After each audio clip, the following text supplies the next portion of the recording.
no programa de hoje vamos abordar aí essa nova variante do coronavírus chamada Omicron, né? No momento aí que tudo parecia que a gente estava caminhando para uma certa normalidade, todo mundo sendo vacinado, surge aí essa notícia que trouxe alarmismo e bastante preocupação para todo mundo. Aí, essa variante foi descoberta originalmente na África do Sul, já estão falando que pode ter surgido na Holanda também, e caminha para se tornar uma cepa dominante, dada a sua velocidade de transmissão.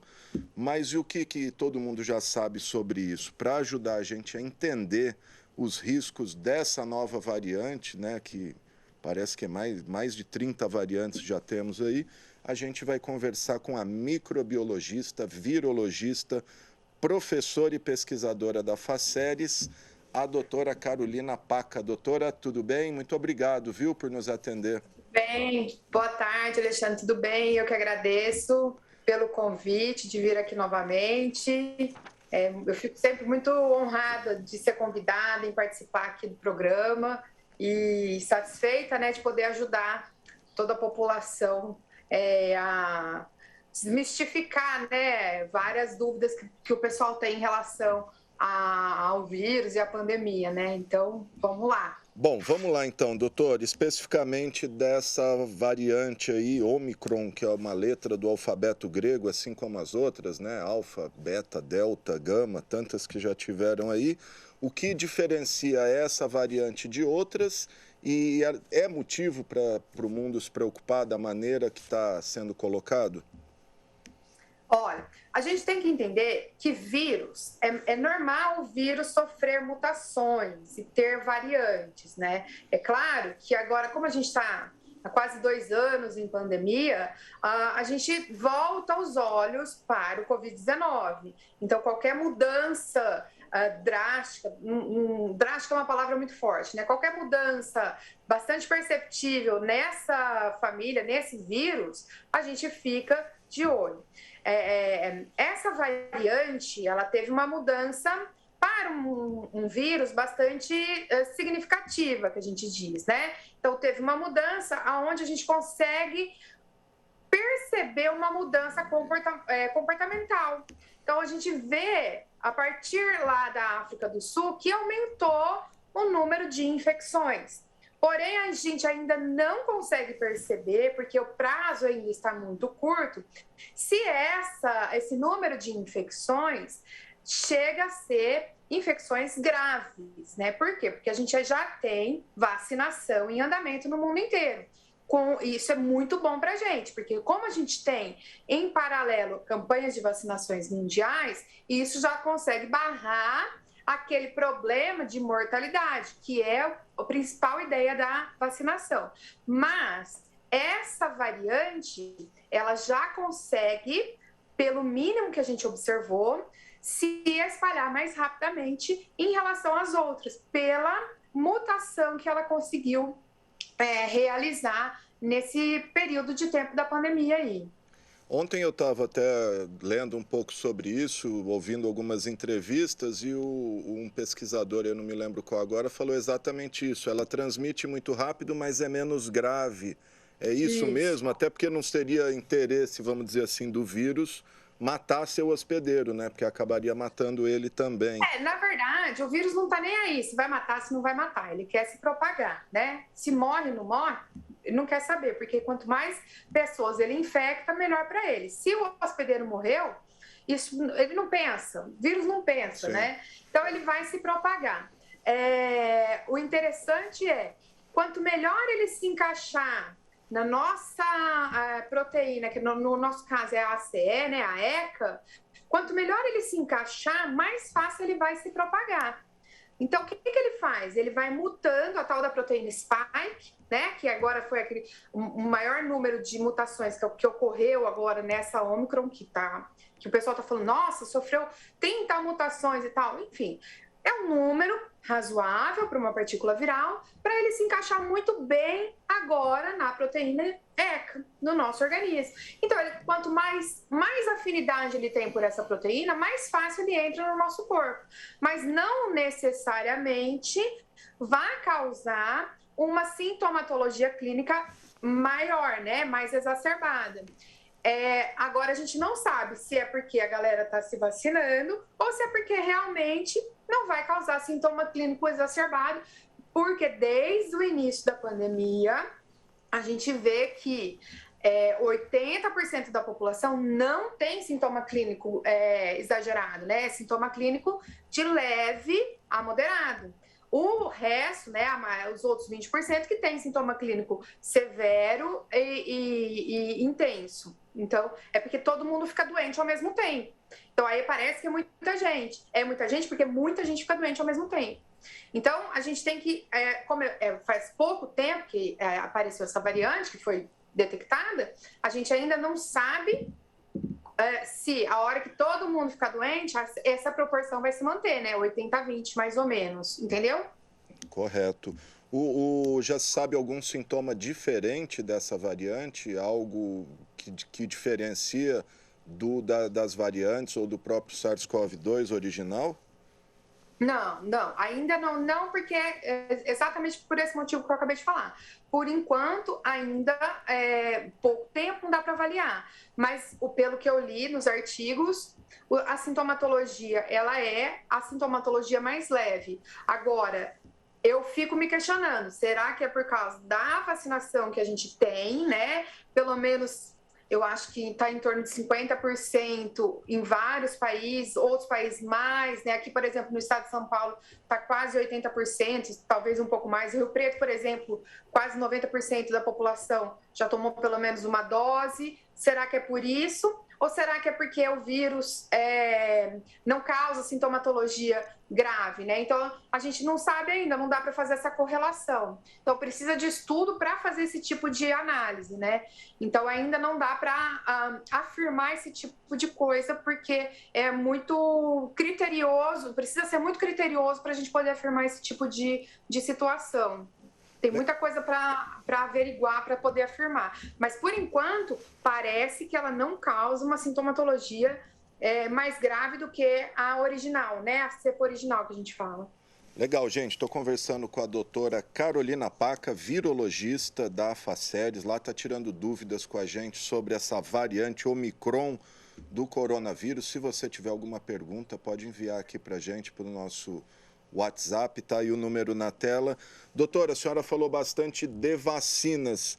O que se sabe a respeito da eficácia das atuais vacinas sobre essa e outras variantes também que se fala muito aí?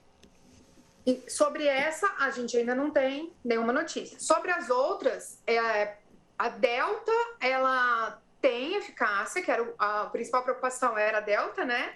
Tem eficácia, um pouco diminuída, mas assim, bem pouco mesmo, tipo, 90% de eficácia das outras variantes, mas a Delta é 85%, uma coisa assim, sabe? Funciona super bem, tem que se vacinar. Se você não pode se vacinar, quem está ao seu redor pode se vacinar, vacine-se, porque você protege quem não pode ser vacinado. Vacinação não é uma coisa individual, a gente tem que pensar no coletivo. Então, é importante a gente pensar que você não está se protegendo, você está protegendo toda uma população e provavelmente a vacina vai proteger a gente contra essa variante também.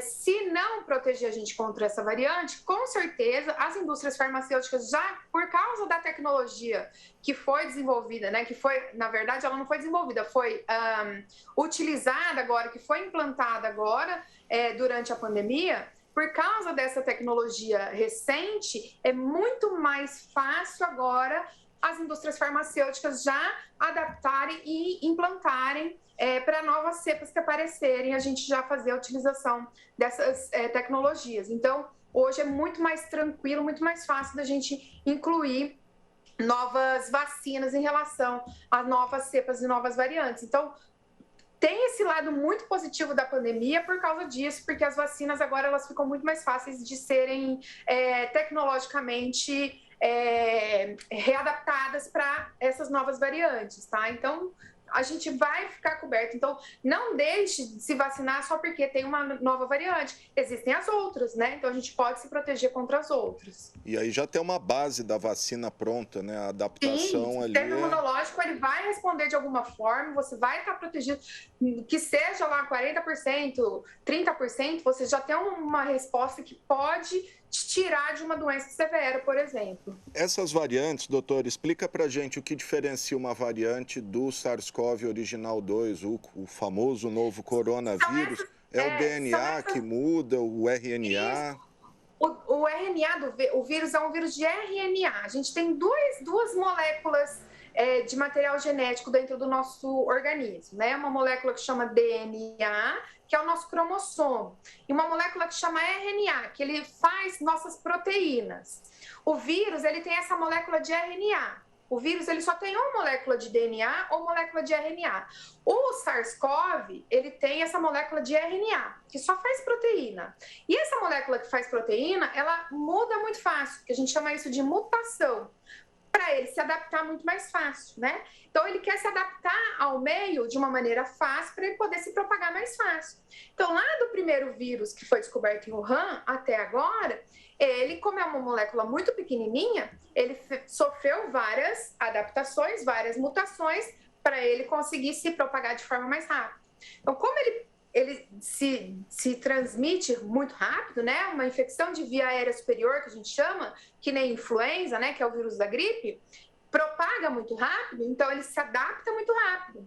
Então, de lá para cá, ele fez com que a proteína que se liga à nossa proteína, para ele conseguir entrar dentro da célula, ficasse fácil de entrar no nosso corpo com essas mutações. Então, isso que a gente chama de variantes. Então, foi isso que aconteceu. Ele foi evoluindo para conseguir entrar com maior facilidade dentro do nosso corpo. E é isso que a gente consegue avaliar no sequenciamento genético que agora todo mundo ouve falar. Então, só assim que a gente avalia isso, entendeu? Mas isso é da natureza de uma partícula viral, não é só do SARS-CoV-2, isso é comum em todas as partículas virais. Todos os vírus têm essa mutação. Todos os vírus sofrem esse tipo de adaptação, né? É evolução natural de uma partícula viral, né? Igual a gente tem a nossa evolução natural, que é muito mais lenta, porque a gente é um ser muito mais evoluído, o vírus é um ser muito pequenininho, que a evolução dele é muito mais rápida. Quanto mais ele encontra com pessoas, mais rápido ele vai evoluindo. Apesar dessas variantes, ele segue sendo um SARS-CoV-2, é correto dizer Sim. isso, ou é um novo vírus, vamos dizer assim? Ele continua sendo um SARS-CoV-2, só que mais evoluído dentro da família, né? Ele continua sendo o Covid-19, mas a gente chama de cepa nova. Tipo primos, né? Tipo irmãos. Todo mundo é a mesma família. Legal. A senhora acha que está havendo muito alarmismo em relação à maneira como a própria imprensa vem noticiando isso, a própria OMS? Representa mesmo um perigo para a gente essa nova variante? Ou esse alarmismo, apesar de ser um alarmismo, ele é necessário para as pessoas não descuidarem, aí, não se desmobilizarem? Alexandre, a gente tem que pensar das duas maneiras, tá? Quanto mais o vírus encontra pessoas, mais fácil ele vai se adaptar. Se a gente não tomar cuidado, aí sim o negócio pode ficar feio de novo, entendeu? Olha só, eu não sei se você já observou, mas depois que a vacina começou a ser administrada na população, o pessoal começou a relaxar. Esse relaxamento fez com que o número de casos começasse a subir novamente. Isso é uma coisa ruim, porque o número de casos subindo quer dizer que o vírus está encontrando pessoas de novo. E o vírus encontrando pessoas de novo quer dizer que ele pode sofrer mutações novamente. Essa mutação fez com que o vírus conseguisse se transmitir facilmente novamente. Pode ser que um momento esse vírus mute novamente e, além da transmissão fácil, ele gere uma doença mais severa, entendeu? Então, a gente tem que pensar dos dois lados. Talvez seja um alarmismo da imprensa, mas esse alarmismo ele pode ser bom a ponto de deixar a sociedade pensando nesse lado, entende? Não desarmar ali a atenção, né?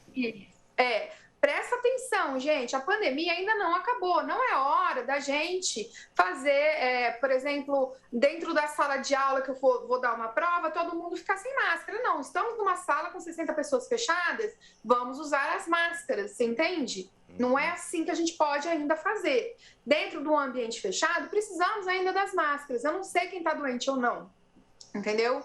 Então, ainda a gente tem que tomar cuidado, sim, porque ainda não conseguimos controlar completamente a doença. Mesmo, está aí mais a maior prova de que a gente ainda tem uma variante que consegue se disseminar com maior facilidade. A gente tem visto, doutora, até continuando no assunto aí, só mudando um pouquinho o foco, a gente tem visto um crescimento de casos na Alemanha, na Áustria, enfim, em alguns países aí da Europa, principalmente ali no leste europeu. Isso é em decorrência de pessoas que não tomaram vacina ou de que mesmo vacinadas as pessoas podem, enfim, contrair a doença e pior levar para sintomas graves aí, que a gente tem visto até, inclusive, recordes de morte na Alemanha, né?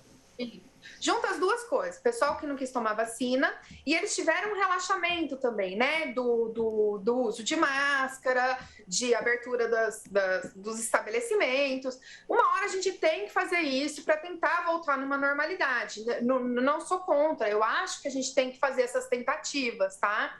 Mesmo porque a nossa vida uma hora precisa entrar num equilíbrio, ninguém aguenta mais ficar dentro de casa, eu também não aguento mais ficar dentro de casa, tá? Não sejamos hipócritas, a gente tem que achar um equilíbrio, mas vai acontecer isso, a gente vai ficar nesse abre e fecha até achar esse equilíbrio para que a gente consiga ter uma abertura a ponto de não ter isso que está acontecendo na Europa, né? Subir o número de casos e o pessoal ficar doente, porque, de novo, a doença vai acontecer, mas não pode acontecer a ponto de sobrecarregar o sistema e esses 80-20 que eu falei, né, 80% das pessoas que têm a doença não vão ter sintomatologia grave, mas os outros 20% que vão ter sintomatologia grave a severa, que precisarão do sistema de saúde, sobrecarreguem o sistema. Isso pode acontecer, mas quem não toma vacina e não toma porque não quer,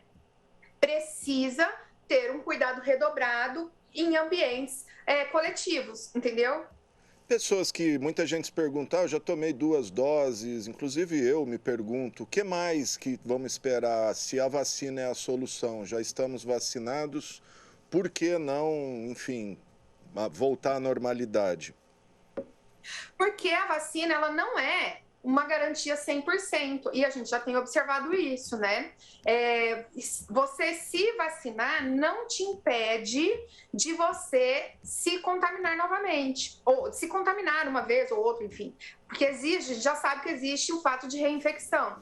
A vacina, ela é uma chance de você não ter a doença severa e morrer, né? É uma chance, porque também isso não garante que não vai acontecer. Por isso que a gente toma vacina de gripe, por isso que a gente toma vacina de HPV, enfim, todas as outras vacinas. É para a gente não ter sintomas. E não que não é para não ficar doente, não adquirir a doença, né? É para a gente construir um exército dentro da gente e tentar não ficar doente. Tanto que agora eles estão pedindo para fazer o reforço da vacina, para a gente continuar construindo o exército dentro da gente. Sim. É por isso. E a tentativa de voltar à normalidade é exatamente essa: fazer a dose plena, né? Que é uma dose, 2 doses, e agora ter a dose de reforço, para a gente tentar realmente voltar à normalidade, que é agora, acho que o decreto é dia 11 de dezembro, a gente, em locais abertos, ficar sem a máscara. Isso. Graças do Senhor, né? Ninguém aguenta mais a máscara também, né, doutora? Eu também, todo mundo tá de saco cheio de máscara. Desculpa, falei, né? Mas ninguém aguenta mais. Só que em estabelecimentos fechados, já é sabido que o ambiente fechado é facilmente propagado uma infecção respiratória, né? Além do Covid-19, por exemplo, a gripe. Sim. Como que a senhora avalia? Porque Rio Preto aqui, a gente tirando a máscara, está praticamente tudo normalizado, inclusive aglomerações, shows, vimos vários shows aí no fim de semana, todo mundo sem máscara. Qual a avaliação da senhora? Tem que tentar mesmo, tem que fazer isso? Não seria o momento ainda de grandes aglomerações? Aí se cancela carnaval de rua e eventos do carnaval no começo do ano, mas no ano que vem, mas agora, nesse fim de ano, tudo isso acontecendo, qual a avaliação que a senhora faz de tudo isso? Eu acho um pouco perigoso aglomerações que nem ocorreram nesse final de semana, né? Aglomerações muito grandes. Mas é difícil também a gente impor, falar, nossa, não pode voltar tudo de uma vez e tal. Porque o comércio também tem que voltar, né? O mercado precisa voltar.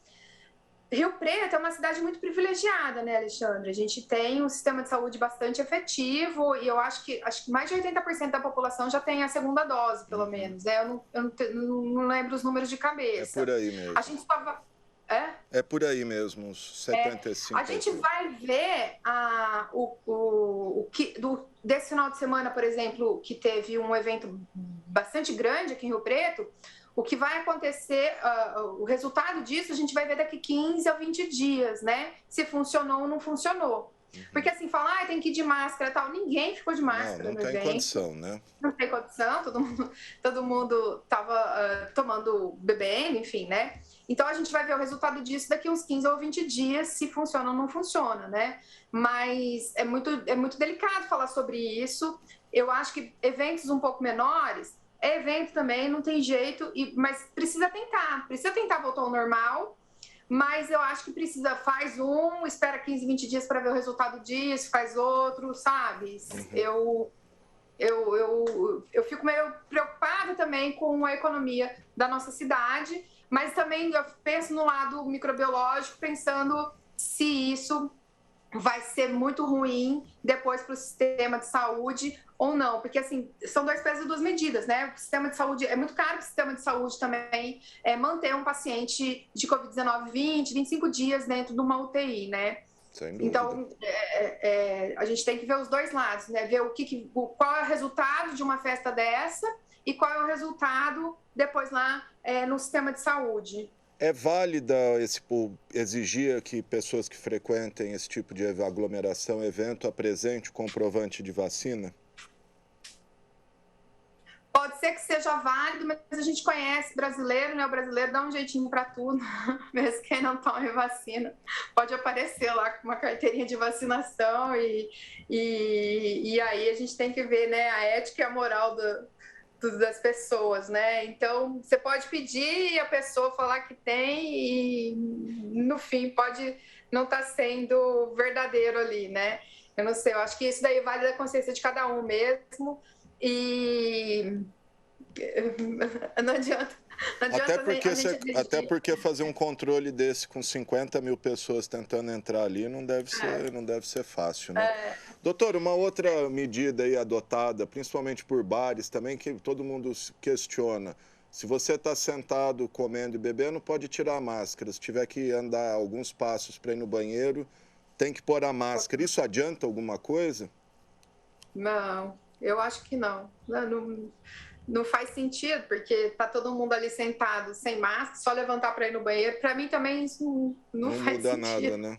Eu acho que na hora de pegar a comida, se for aquele self-service, aí colocar a máscara, porque as pessoas tendem a respirar e a falar, sim. Aí eu acho que sim, para não contaminar o alimento, mas para ir no banheiro, para mim não faz sentido nenhum. Até porque se estiver sentado e der um espirro num lugar fechado ali, vai ficar no ambiente. Vai pulverizar o ambiente, né?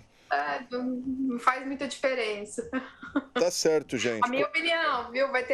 Vão ter pesquisadores que discordam de mim, tá tudo bem, na ciência a gente discorda e tá tudo bem, viu, gente? Até porque acho que não existe estudos aí sobre essa situação, né? Pesquisas efetivas. Não, essa aí, em particular, não. Tá certo, doutora. A senhora acha que em quanto tempo aí a ciência tem respostas conclusivas a respeito do Omicron aí, para a gente saber se pode ficar tranquilo ou se é para se preocupar mesmo? já devem estar fazendo alguns experimentos, né? Isso daí é o mesmo estudo observacional, precisa ver a população. Acho que em 1 mês, 2 por aí, o pessoal começa a já soltar alguns resultados em relação a isso. Mas independente da variante, Alexandre, é tudo a mesma coisa. As medidas são iguais, não muda muita coisa, entende? A gente tem que tomar os mesmos cuidados, tá? Não espirrar na cara do amiguinho, né? Respeitar o distanciamento. Se você estiver sentindo algum sintoma respiratório, se reclusa, qualquer sintoma, gente, é respeito ao próximo, né? Fica em casa, avisa as pessoas, porque às vezes a gente está com uma dor de cabeça incessante, acha que não é nada, e por aí pode ser, por exemplo, uma infecção por Covid-19. E a gente, hoje, a gente vê que os sintomas estão mais leves exatamente por causa da vacinação. Então, às vezes, uma dor de cabeça que você não está acostumado pode ser, sim, um sintoma. Então, você pode pedir um exame que talvez você esteja aí, ficar em casa é a melhor solução para toda uma comunidade, né? Então, a gente tem que tomar esse tipo de cuidado mesmo e respeitar o espaço entre as pessoas. Inclusive, em banco, em restaurante, o pessoal fica em fila grudado, né? Não sei por que a galera fica grudado nas filas, eu fico um pouco incomodada com isso. Tá certo, então, gente. Tá aí a doutora Carolina Paca, virologista, microbiologista, pesquisadora e professora aí da Faceres. Doutora, obrigado. Se quiser falar mais alguma coisa, fica à vontade. Eu que agradeço pelo convite. Fico à disposição para sanar qualquer dúvida. Se vocês precisarem, pode me mandar mensagem lá na faculdade. Se precisar novamente, só chamar que eu volto aqui com o maior prazer. Tá certo, então, gente. Tá aí a doutora Carolina Paca, a quem eu agradeço pelas informações. Obrigado, viu?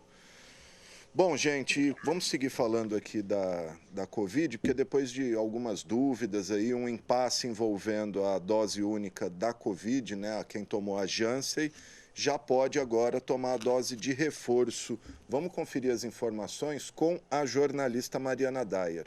A Secretaria Municipal de Saúde informou que os vacinados contra a Covid-19 com a vacina da Janssen já podem receber uma dose de reforço com o imunizante da Pfizer.